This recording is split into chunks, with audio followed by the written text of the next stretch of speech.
Good afternoon, everybody. My name is Astrid Nev. I'm the training manager here at NABERS, and I'm delighted to be the moderator on today's panel. We're going to be talking about the catalytic role of energy efficiency in achieving net zero. So this is a customer-focused session. We're going to be talking about why energy efficiency is so important, why it's the first thing you should be looking at, and we're going to be talking about some practical solutions, how to bring your strategy to implementation. So first of all, I'm delighted to introduce today's panelists. On my right, we have Margot Delafoulhouze. Margot is the city's lead at Climateworks. The goal of her team is to accelerate the transition to net zero in cities and the decarbonisation of the buildings, transport and infrastructure sector. Prior to working at Climateworks, Margot was the head of Sustainable Cities at WWF, and Margot's also worked at EY as the Climate Change and Sustainability Lead in Paris. Welcome, Margot. Thanks, Astrid. And secondly, we have Holly Taylor.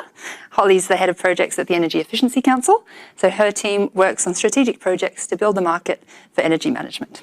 Throughout Holly's career, she's worked on projects that help find innovative solutions to climate change. She's also worked in Europe at the UN, CDP and SADC France. Welcome, Holly. Thank you. So for everybody watching at home, this is going to be a 30-minute discussion followed by a 15-minute Q&A. You should be able to see on the right-hand side of your screen a little Q&A box. Feel free to put in any questions you have throughout this discussion, and we'll get to those at the end. So with all that said, I might just kick off. A question for Margot, talking about energy efficiency, net zero. Really, net zero is the buzzword of the decade. What does it mean? How can Australia get there? It is the buzzword. What it means is that we need to stop adding emissions into the atmosphere. And so in practice, what it means is we need to reduce emissions and then go back and reduce more and then go back and keep reducing and more and more and more. And once we have reduced as much as we can, we need to look at ways to remove what we can't reduce. Because essentially, we won't be able to reduce and completely get to zero in all areas of the economy.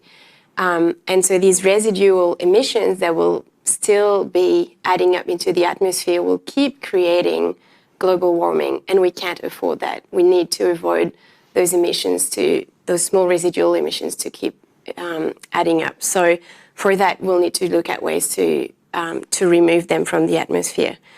But really, net zero is about reducing as much as we can through energy efficiency, renewable energies, behaviour change, and then looking at ways to removing what we can't reduce. Now, obviously, that's looking at it from a whole of economy perspective. And if we look at different sectors, as I said, in some areas, we'll actually be able to get to zero. This is, for example, the case of road passenger transport, which can be fully decarbonized with technologies such as electric vehicles, public and active transport. It's also the case of the building sector, which can get to zero emissions with existing technologies.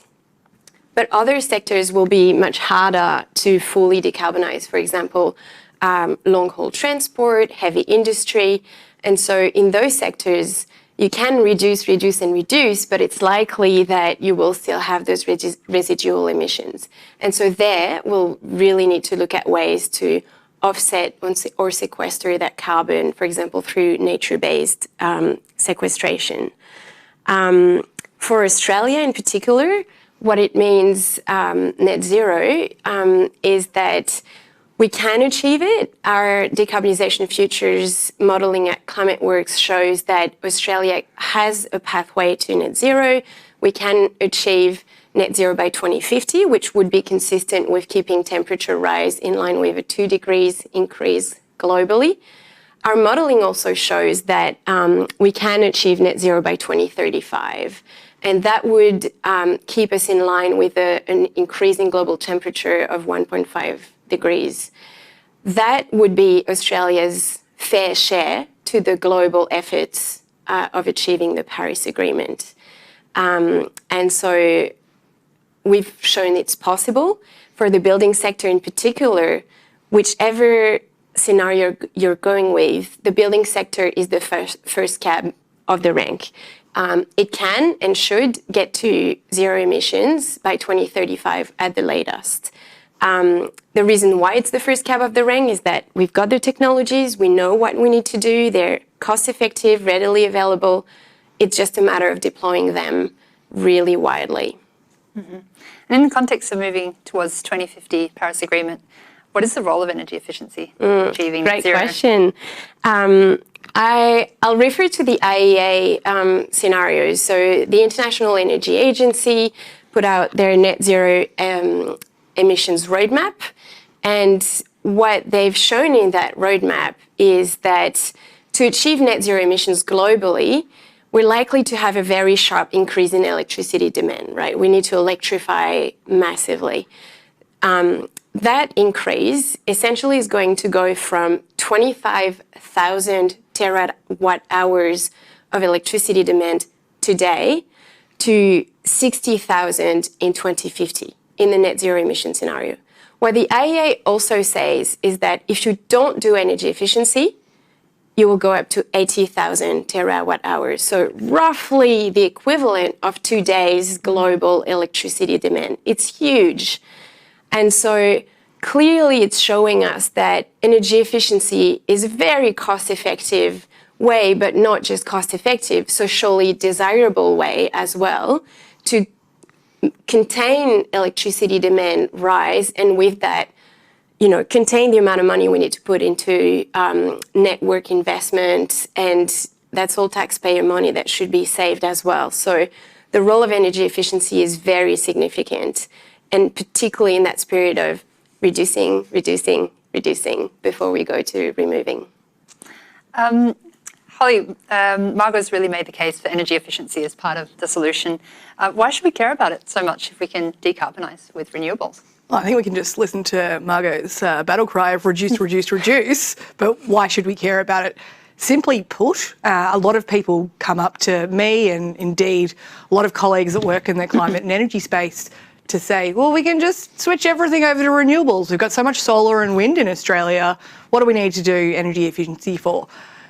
We have variable renewables, and variable renewables do not work all of the time. So to make them work, we need behind-the-meter energy efficiency and demand flexibility. And energy efficiency unlocks the opportunity of demand flexibility, so massively supports the reliability of Australia's electricity grid without being able to match demand with supply, rather than as we've traditionally done, which is matching supply with demand, which has worked really well with baseload power from coal-fired power plants. But when we're moving to having wind only working when there is wind and solar power only working during the day, it really means that our supply and demand need to start interacting in a different way. So energy efficiency enables us to do that because it puts in the monitoring and metering and the interactive Internet of Things, Industry 4.0 connectivity that enables us to use electricity when there's plentiful supply. So that really helps with the reliability of the grid, which also leads to affordability. Theoretically speaking, we could totally move to 100% renewables and just get a lot of batteries, but that's very expensive for us to do. It's also very expensive for us to gold plate the grid so that it can support those giant fluctuations in supply and demand. So with that in mind, energy efficiency from a systems perspective enables us to get the cheapest, most effective transition to renewable energy. But more personally, from a business's perspective or a household's perspective, it obviously improves affordability. So energy efficiency drastically reduces our costs. Indeed, the International Energy Agency has estimated that most businesses can reduce their energy costs by 30% by doing energy efficiency upgrades. Indeed, NABERS' own NABERS rated offices have reduced their energy consumption by 40% if they've been getting NABERS ratings for 10 years. That's not insubstantial. So the opportunity for a business or a household to reduce their costs by 40%, 30 to 40% is quite substantial, and it also adds up from an emissions perspective. I've heard the term first fuel a lot and you haven't used it yet. So why is energy efficiency the first thing you need to look at on your net zero journey? So the International Energy Agency refers to energy efficiency as the first fuel for one concrete reason. The cheapest and indeed cleanest form of energy is the energy you don't use at all.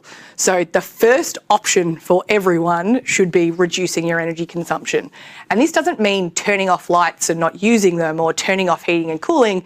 It means being smarter, switching to LEDs, using sensors so that they're turning off when you're not in the room, setting the temperature in your office building to 22 degrees rather than 24 degrees in winter, and similarly a little bit higher in summer, so doing 24 rather than 22. So those opportunities there around health and comfort are very much achieved by using the first fuel and reducing energy consumption.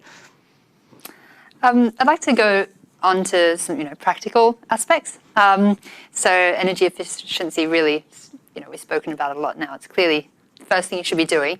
But yeah, Margot, maybe you can start. Do you have any advice for businesses on how they can move towards net zero? Yes, definitely have plenty of advices. But I'd love to start by saying what a net zero strategy should not be. And what it should not be is a purely, a communications exercise or marketing or a pure compliance exercise. That's what it might have been 10 years ago, but now we really need deep action. And rather what it should be is a very meaningful business strategy. And it does require strategizing, it does require change management, and it does require management systems.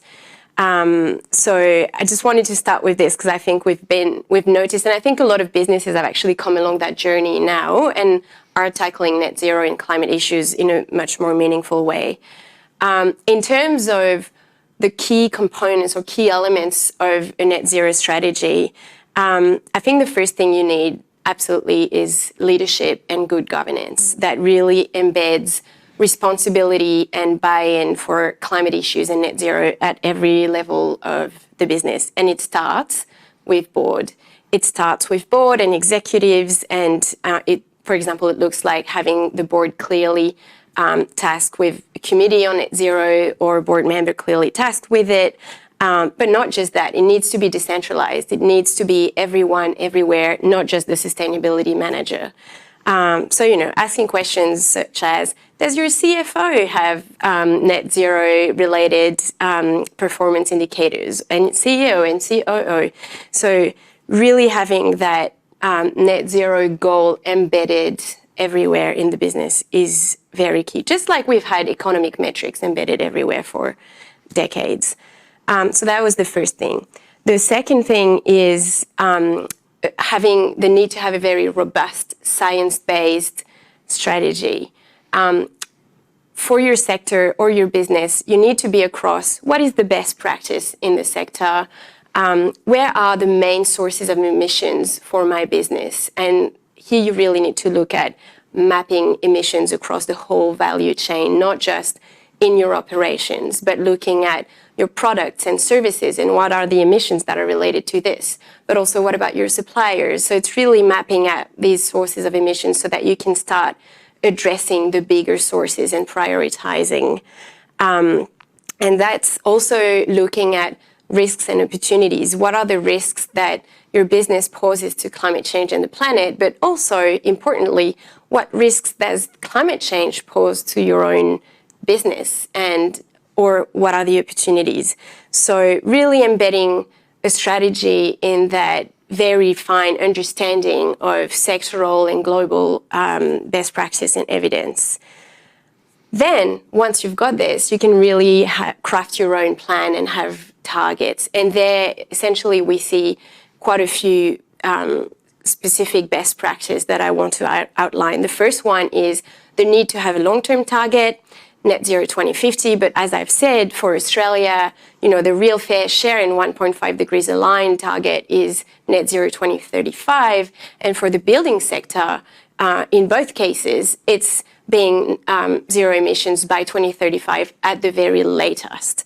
So a long-term target needs to be aligned with that sectoral buildings sector target. But a long-term target is not enough. You need to have medium-term targets that are, achievable and demonstrable. So that's the first really important thing. Second really important thing, as I said, making sure that your strategy, your plans, and your actions target not only your operations, but your whole value chain, products and services, which is why I said it's a real business strategy. It's not just looking at your own operations. And lastly, it's important to have very specific actions demonstrable and a budget associated to it so that you're in a good position to deliver. I said lastly, but actually, last but not least, the cornerstone of all of this is to have, the ability to monitor, evaluate your impact, learn and improve, and go back and keep reducing. So having a good monitoring and evaluation system in place so that you can look at your actions, see what's worked, what has not, and go back and keep reducing and reducing and reducing is really important too. Yeah. Thanks, Margot. Holly, do you have any practical tips on how to tackle energy efficiency from an operational side? Definitely, and I think Margot's just given us, what's the rolled gold version of this, which is effectively an energy management or an environmental management system, which is enabling business to achieve continuous improvement in energy and environmental performance. And that's really key. But for those that aren't yet that far along the journey, the number one thing that businesses can do, particularly office-based businesses, is, just take a look around. So what actually is happening in your office, in your commercial building? Are the lights being turned off at night time? Is the air conditioning being set at a temperature that is both healthy and comfortable for the inhabitants, but not costing the earth to do that? And some of that really easy opportunity of thinking, does our equipment go off on standby? Does our fridge have a seal that works? Or are our computer screens really old and therefore no longer meeting the minimum energy performance standards that could be sold today? The opportunities from just having a look around to see what bad star rating some of your equipment might have, or do you not have LED lights yet? So this is like a really particularly large opportunity. All the leaders have changed their lights to LED, but there are still plenty of businesses. Indeed, in late 2020, the EEC with NABERS and with CitySwitch did a survey of CitySwitch signatories, specifically office tenants, and a third of the signatories that have made a commitment to CitySwitch, which is to improve their sustainability, had not upgraded their lighting to LED, which is one of the easiest and most cost-effective energy management opportunities to do. So just having a look around is number one. Number two, undoubtedly, is benchmarking your performance with a NABERS energy rating. And that's not just available to offices. Obviously, we're at the NABERS conference, so I don't need to go into detail about the different energy ratings. But getting that rating again, as we've seen over the last 10 years, offices that have been rated for 10 years have reduced their energy consumption by 40%.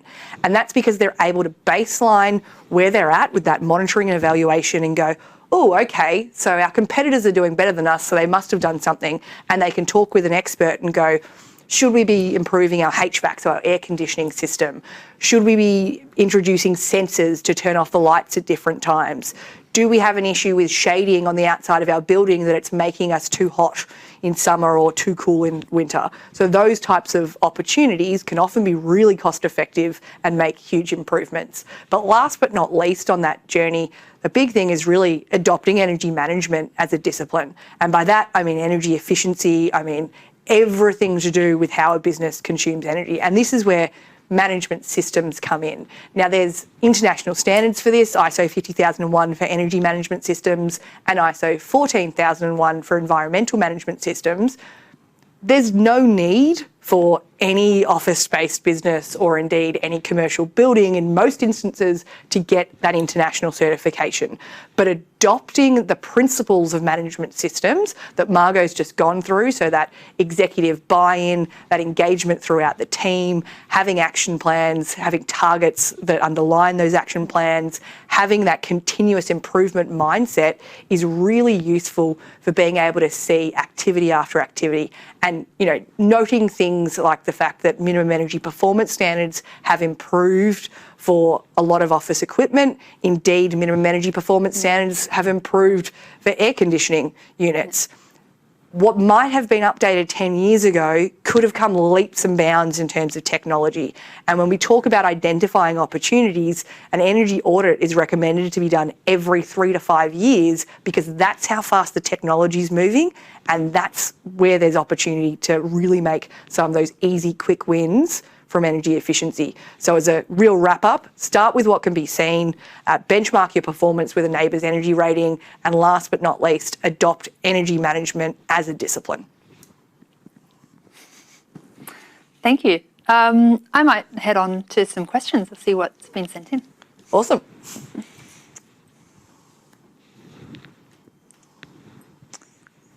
So, first one that's come in, we've got a question about where Australia sort of places itself compared to the world in terms of energy efficiency. I was wondering if one of you could talk to that. Yeah, I might start. You go first. So it's a great question, and I'm afraid to say Australia doesn't rank very well.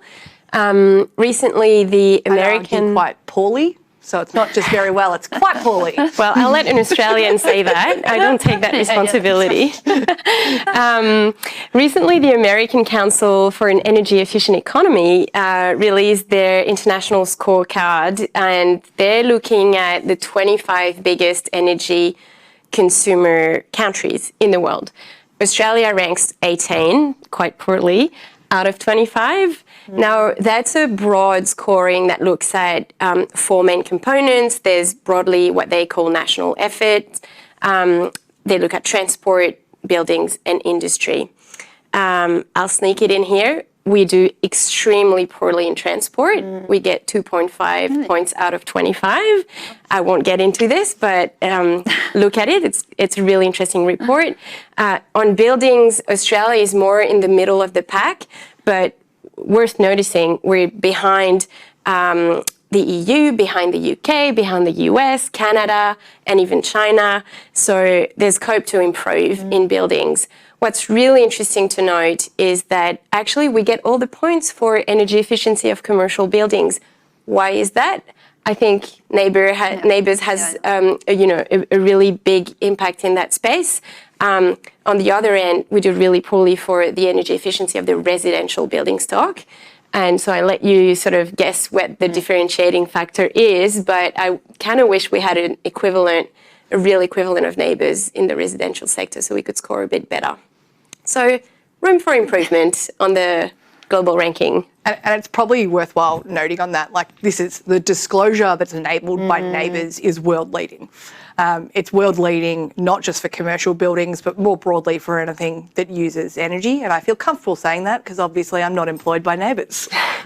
But really importantly, Australia's 18th out of 25, but we are the worst in the developed world of those large energy using countries. That's pretty shocking. And that's largely because energy has been historically so cheap in Australia. Prior to the price shocks that we had in 2016 and 2017, when electricity prices doubled and gas prices tripled, we were paying a third of what our developed country equivalents were paying for energy prices. We got close to parity back about 5-6 years ago, but as anybody that's paying any attention to the news right now would note, gas prices and electricity prices have tripled and quadrupled, and we're not seeing a pathway forward for that. So not only is there a driver in terms of net zero, there's just a pure business sense driver right now that operational expenditure (OPEX) is going to go up as businesses, engage or procure their contracts for the coming years for both gas and electricity. So the opportunity there, which is really noticeable, particularly in European countries, a lot of electrification has come in with things like heat pumps. So particularly in a commercial building sense, the opportunity for us to switch off gas and move to electrification with heat pumps for space heating and cooling, and indeed for hot water heating, is quite substantial. And then our opportunity to get the cheapest form of energy from renewables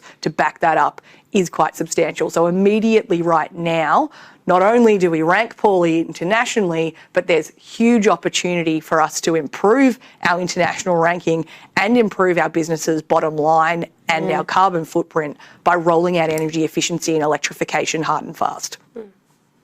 Awesome. I've got a question here that's come in from Caitlin. So what are your views on low carbon concrete to reduce embodied carbon in construction?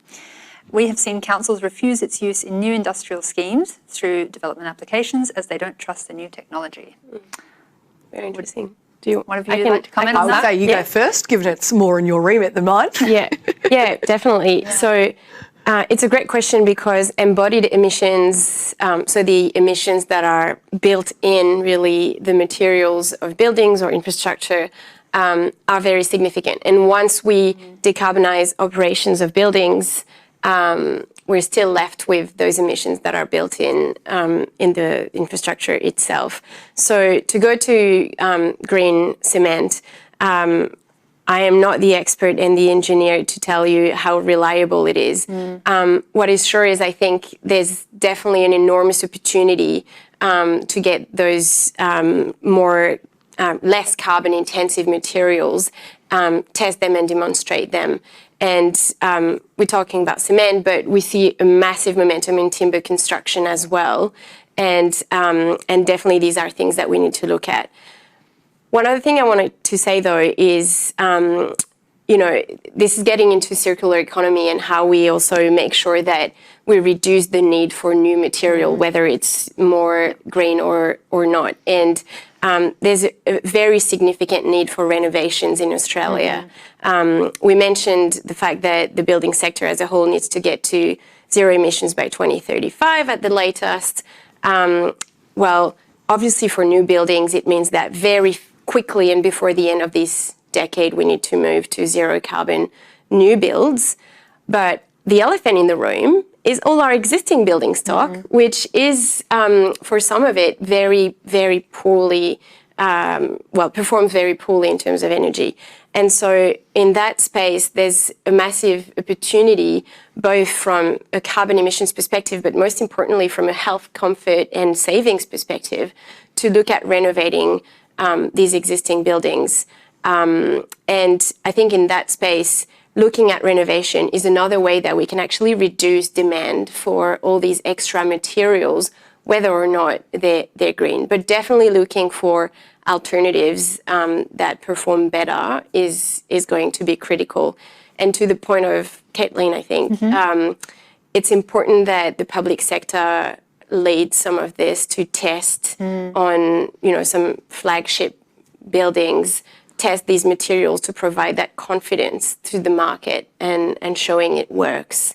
So I'd like to encourage some, councils to maybe be bold and take the initiative. And I know plenty of councils are doing it, actually. I think that's a really good. I am not going to pretend that I can talk about low emissions cement, but the idea of embodied carbon is particularly central to an energy efficiency type conversation around net zero. As Margot's just said, if we can reduce our energy consumption in homes, that's obviously great, but what it's also doing is it's reducing our need for rooftop solar, for solar from the grid, and the embodied emissions that are currently in the manufacturing of that equipment. And that's not just the generation assets, it's also things like the hot water tanks. They will last longer if they are being used more efficiently. So overall, energy efficiency greatly improves the productivity of our nation and reduces the impact of embodied emissions. So it's, things like green cement, really essential, and that is one of those hard to abate areas. But what's probably worthwhile noting is that there's a lot of excitement around, which is great, around things like green hydrogen and green cement. And that's really important, but Australia is missing the boat on simple, easy solutions that already have technology that can be taken off the shelf.